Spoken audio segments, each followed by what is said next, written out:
Dado a entender la sensación llamada dolor.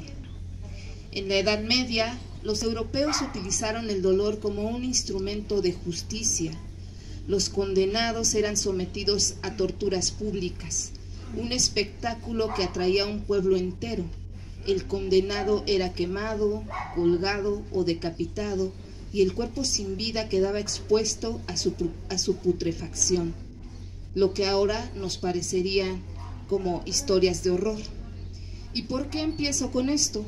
Porque el libro Entre el horror y el placer de la poeta Yanis Alatriste nos muestra a través de sus versos una poética del cuerpo que tiene que ver no solo con el placer que se consigue a través del erotismo y lo sexual, sino también con el horror como consecuencia de actos humanos como el asesinato, la venganza o el suicidio, y también con una de sus consecuencias que es el dolor. Algunos griegos enseñaban a sus discípulos a elevarse sobre las pasiones y los apetitos sensuales que nos conducían más que a la tristeza. En algunos de los poemas de Alatriste se lee que entregarse al placer erótico es inevitable e incluso hay momentos en que se evoca el instante. Sin embargo, siempre hay un dejo de nostalgia y también un dolor que queda por la ausencia de ese que fue la fuente de placer. En el poema que da comienzo a esta obra, titulado Lilith, la autora nos coloca no ante un ángel ni un demonio, sino a un ser humano que transgrede los preceptos del judaísmo, donde el hombre santo es capaz de reprimir los deseos carnales y liberar el espíritu de la prisión del cuerpo.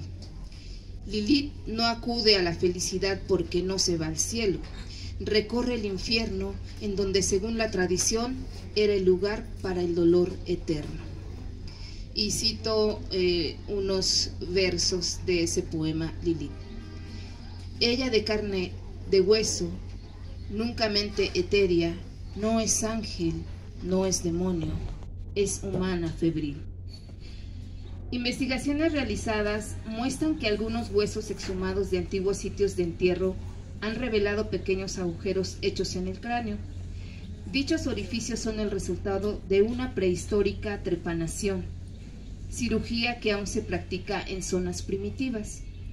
La trepanación implica la remoción de una parte del cráneo. En Perú, los cráneos encontrados muestran que los incas utilizaban la trepanación como tratamiento para heridas en la cabeza sufridas en los campos de batalla. Dicho esto, el imaginarlo nos traslada a escenas de horror.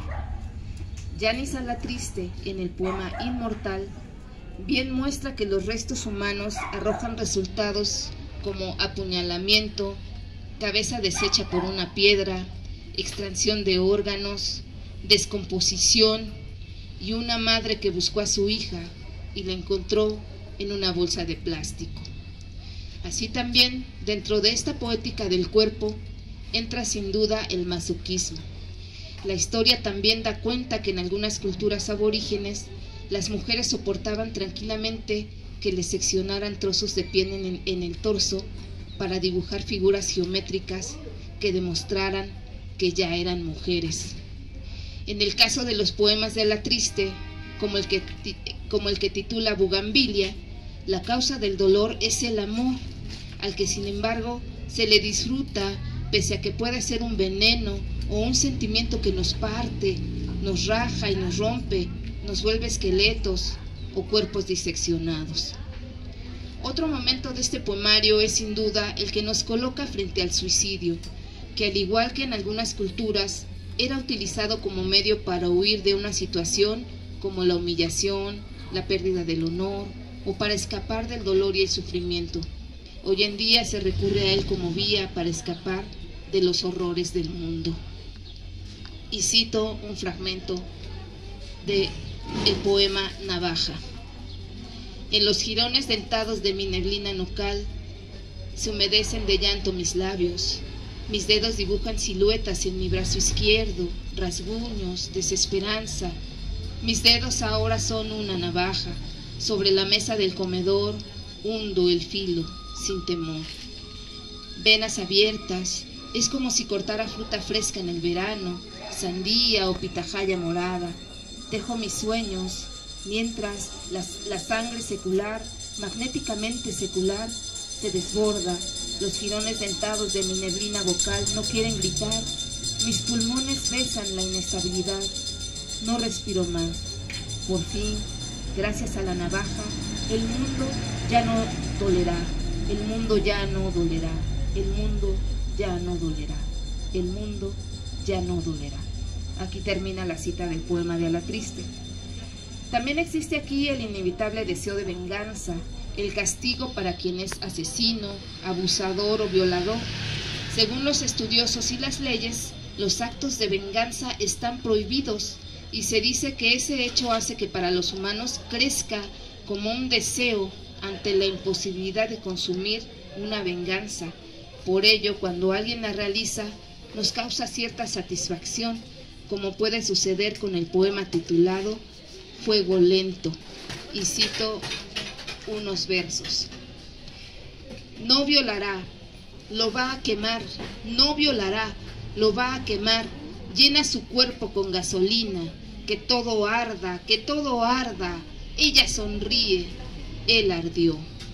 Unido a ello están los poemas de tono erótico, en los que caben los deseos vampíricos, las fantasías donde el cuerpo se desdobla y se somete al placer sexual, e incluso Alatriste cuidó mucho de incluir todos esos momentos que suelen pasar en torno al placer y el horror humano, como es el cuento que sirve de epílogo a esta obra y en donde se atisba el incesto, que en los seres que lo cometen es placentero, pero a la mirada de otros es motivo de horror.